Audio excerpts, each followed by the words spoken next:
Welcome to the Modern Woman Warrior Show. I'm Louisa Kate. And I'm Amber Fight. This is a channel created by women for women and is centered on all things personal protection and self-defense. If you're joining us for the first time, welcome. And if you're coming back, we'd like to thank you for being a loyal viewer. Watching our channel is the first step to becoming competent to defend yourself and your family. This way, if the worst case happens, you can say to yourself and your attacker, "Wrong woman, wrong day." We would like to thank Ransom International for our amazing Ransom Master Series Rest and our new remote trigger. It's really cool, really cool. The Master Series Rest takes out all of the human marksmanship out of our equation when we are testing the accuracy of these pistols. Yes, and we would also like to thank Chris Walden at Precision Firearms for the ammunition for today's shoot. We're so grateful, and we will be shooting Fort Scott TUIs. These rounds tumble upon impact, and they have been great for our testing. So again, thank you so much. Thank you. Now let's get to today's show. We have done a lot of shows lately on ballistics, and we think that we have put out a lot of good information about different ammunition, and we'll definitely circle back around to some of the more ballistics testing so that we can provide you with the best information about the different brands and types of ammunition and how they perform. But now it's time to get back to one of our favorite things. Yes, testing different kinds of pistols and side-by-side comparisons. We want to be able to determine the pistol's quality as well as provide our warrior women with some comparisons of the more popular and trending pistols. And who knows, you may even see some discontinued pistols on here if we feel that they're worth discussing. Now, today we have a field test on a pistol from an up-and-coming company that's on the market, and its name is Canik. Canik Arms is a Turkish company founded in 1997 as a parts manufacturer in the aerospace industry. Their high quality and competitive parts led to partnerships with companies like Lockheed Martin, Airbus, and Boeing. This enabled Canik to use their technical and manufacturing skills to begin to manufacture semi-automatic handguns. These were adopted in 2018 as a standard firearm by Turkish law enforcement, and that was the birth of the TP9. Now, in 2012, Canik partnered with Century Arms Limited. Century Arms has been around since the early 1960s and is a manufacturer and importer of firearms. Century made a deal with Canik in 2012 to begin importing the Canik because of its high quality and reasonable cost. And it has quickly become a very popular handgun in the crowded U.S. handgun market. And in 2018, Canik and Century Arms began an unprecedented cooperation with Salient Arms to enhance the already well-featured TP9 with upgraded features like nitride-coated fluted barrel, fiber optic sights, and a proprietary thread protector for its threaded barrel. Now, many of you will recognize the SAI name as a company that has put out upgraded products for Glock pistols. In this case, the Canik TP9 Elite Combat comes with these upgrades right out of the box. Right, exactly. That's kind of cool. And today's field test will be on the Canik TP9 Elite Combat. This is Canik's highest quality service pistol, and it's taken features and functionality from some of the best pistols in the world. For example, one of my favorites, the Walther PPQ TAC. Now, this was my first Walther pistol, and it is the pistol that made me fall in love with the Walther line. I'm sorry. Yes, well.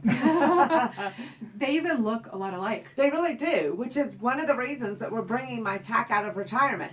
We want to see how the Canik Elite Combat stands up to the high standards set by the PPQ TAC until its retirement from the Walther line in 2022, when they brought out that PDP.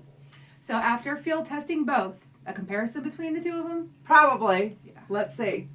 Hey, Louisa, let's get out to the range and see how that Canik Elite Combat lives up to its name in the Ransom Rest. That Ransom Rest knows all, and thanks a lot, Deb C., for letting us use your pistol.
Whoa, that is some kind of accuracy. Look at that group. It averages at just under 4/10 of an inch at 10 yards. Let's go back to the range and see how the pistol performs as we run it through some drills.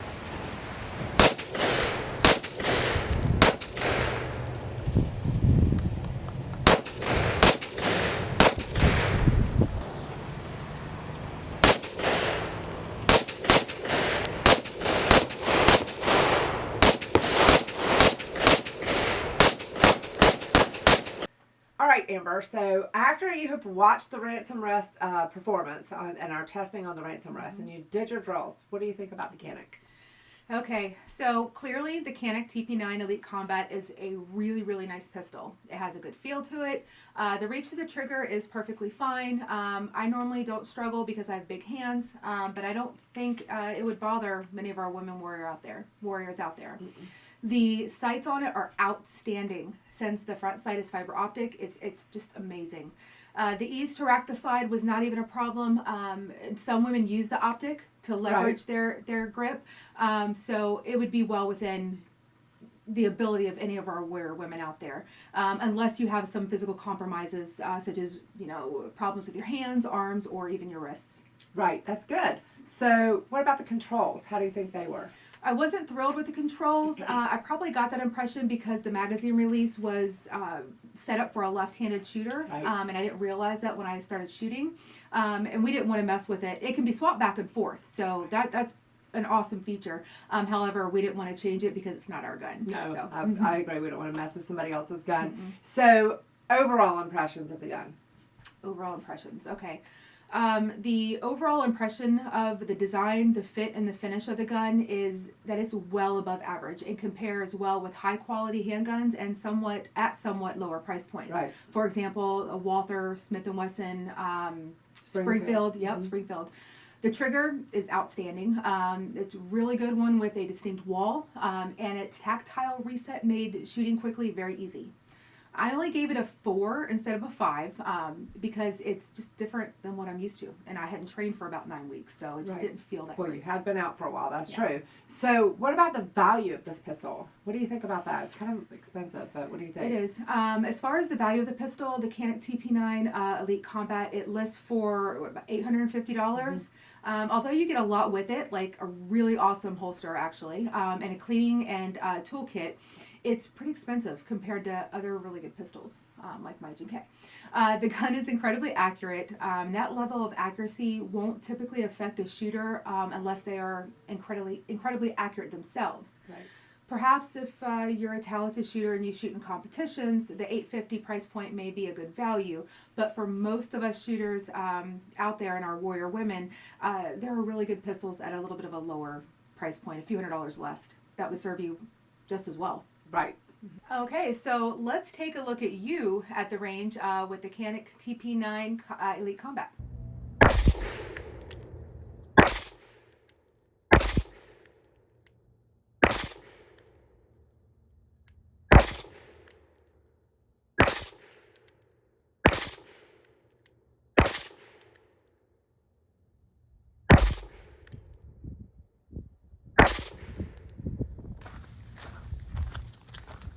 Well, this is a great group. I managed to yank the trigger a couple of times while I was getting used to this trigger, but once I got used to it, not a bad group.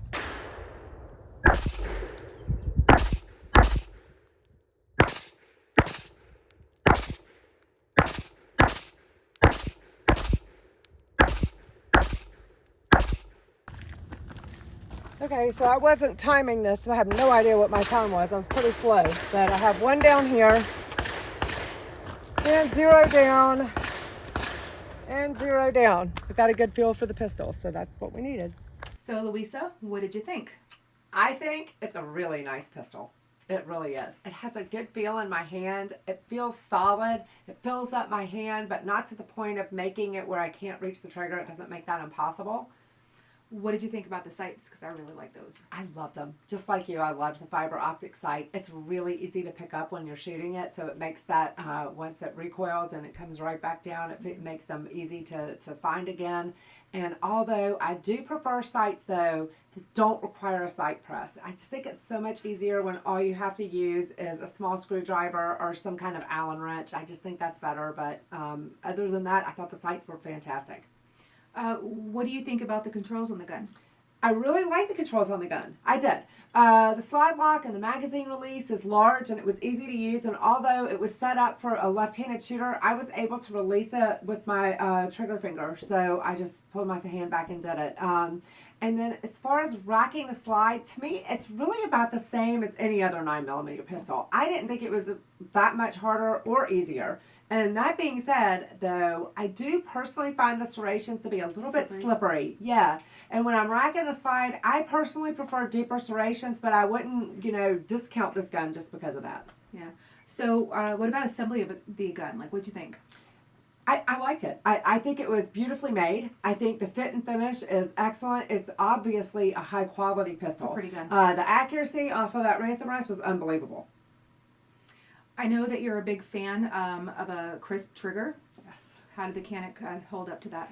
It was good. So I thought it was a good trigger, but not necessarily a great trigger. I thought it was good because it had a very tactile wall and a pretty crisp break, but I didn't care for the trigger reset because, I don't know, I just felt like it was a little bit spongy. Spongy. Yeah. Well, with that being said, what's your overall impression of the gun?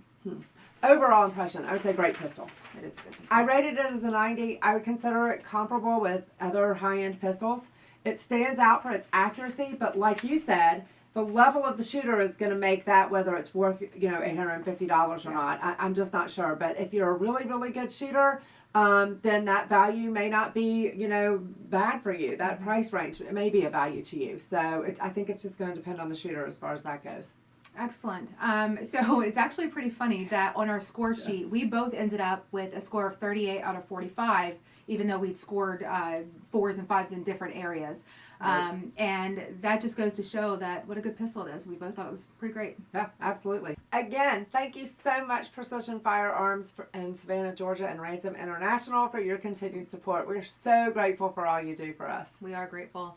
Remember, if you guys like what you saw here today, please hit that subscribe button. It costs you nothing, and it helps us bring you content that you have come to expect. Absolutely. And also give us a like, drop us some comments. We'd love to hear what you think, and we always try to answer all of our comments.